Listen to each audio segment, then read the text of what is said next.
Yo, since it's been nearly 5 years since the release of Borderlands 3, and we just got the Borderlands 4 announcement, I thought it'd be a great time to make a video seeing how Borderlands 3 holds up to today.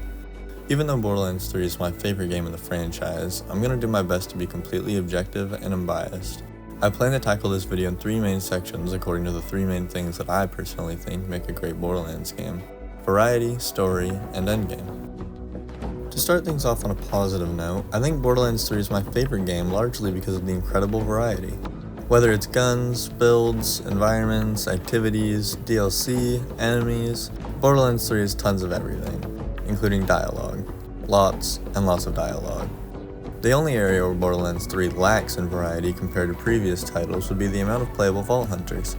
While Borderlands 2 and the pre-sequel each had 4 playable Vault Hunters at release, they would both receive 2 additional Vault Hunters in the form of paid DLC later on. Borderlands 3 never got the 2 DLC characters everyone had come to expect, but with the release of the Designer's Cut DLC, each Vault Hunter received a 4th skill tree, which is a first for Borderlands. Borderlands 3 is also the first Borderlands game that takes place on multiple planets instead of just Pandora or its moon Elpis. Not only that, but Borderlands 3 has you open multiple vaults and slay multiple vault monsters across the galaxy. While Pandora is a really cool planet to explore, it can get kind of played out after spending so much time there. Being able to explore several planets in the galaxy and open a handful of vaults during your story is some much needed change of scenery, and it really feels like the Vault Hunter experience. And when it comes to the build variety, it's unmatched. I'll get to it more when I talk about endgame, but having 4 skill trees in combination with the amount of unique loot there is in Borderlands 3 makes for near endless different types of builds, from alright to game-breakingly overpowered, and plenty that are just really fun and unique. Now, I'm really sorry to say, but this is where the praise has to stop for a minute. I have so many issues with the story that I'm sure many people have stated before in their own videos, but it all deserves to be mentioned again. Firstly, I want to preface that the story was actually close to being really good. If you look at the story in a broad sense, the plot sounds very interesting. We have 2 Siren villains, and one of them is the first ever male Siren. Troy and Tyreen Calypso, children of the first Vault Hunter, Typhon de Leon.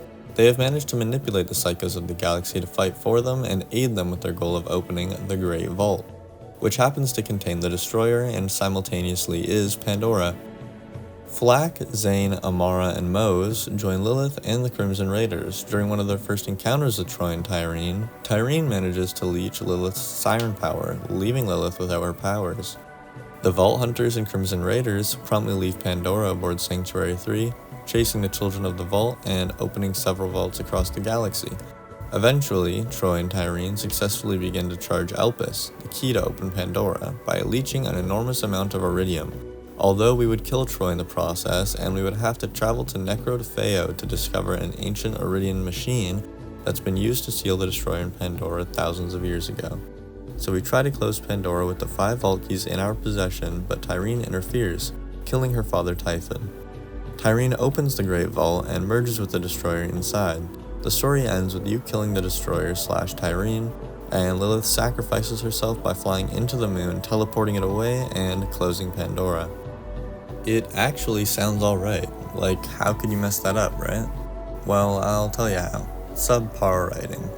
There were so few genuinely funny moments in this game compared to previous games in the series, and so many important main characters were written so poorly. Mainly Ava, Maya, Lilith, and the antagonists Troy and Tyreen.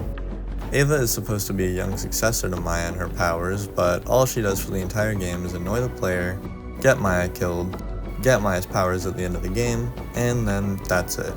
She does nothing of any significance to make you like her character at all. Maya was written fine except for when she was killed, for no reason, because Ava is reckless and can't listen. Lilith is supposed to be the leader of the Crimson Raiders, but once she loses her powers to Tyreen, she loses all her confidence, and it's very out of character.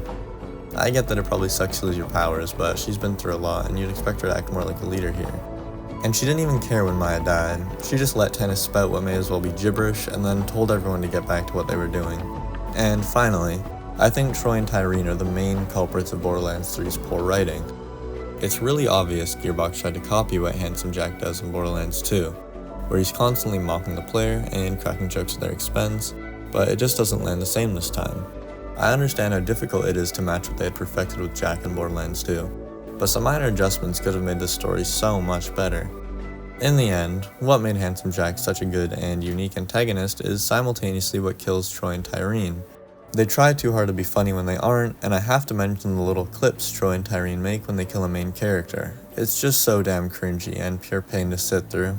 While there are rare moments you find a funny joke or a neat reference, it's just not enough to carry the comedy for the whole game. The last thing I want to mention here is how much I actually enjoyed the dialogue between Reese and Katagawa Jr. I found that section of the game on Promethea and on the Skywell to be decently funny, and the back and forth from Reese and Katagawa as you traverse the Skywell is especially good. But unfortunately, it doesn't last very long, and the comedy goes back to being very forced and unfunny, and not nearly as well written as previous titles for the most part. However, once you've completed the story, you can finally get to my personal favorite part, the endgame. I understand lots of people play these games and just stop playing once they beat it, but I find a lot of joy in doing multiple playthroughs, putting self-imposed challenges on myself to make the playthroughs more fun and difficult, and especially grinding for loot to make specific builds. All of those things are even more fun because of Borderlands 3's newer mechanics, like ledge climbing, sliding, auto pickup ammo, money, and iridium. It really adds a lot to the replayability for me. There are also so many activities, from raid bosses, to DLC stories, to the arms race arena, where you drop in with none of your gear, have to use what you find to kill the boss of the arena, and extract the loot you've gathered. All while a battle royale style storm called the Murder Cane closes in over time. I think the endgame of Borderlands 3 is the best Borderlands endgame, largely because of the variety we went over earlier in the video. You have so many different builds to make between the 4 Vault Hunters, each with their 4 skill trees respectively, and all the loot in the galaxy. The possibilities really are damn near endless, and I can't recommend experimenting with builds in Borderlands 3's endgame enough. It's something you might not know you love until you try it out.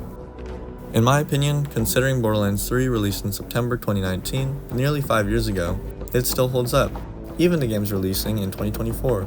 I just recently sunk almost another 100 hours into the game, and it's hard for me to ever truly get enough. Peace out, and I pray Borderlands 4 is the true masterpiece we know it deserves to be.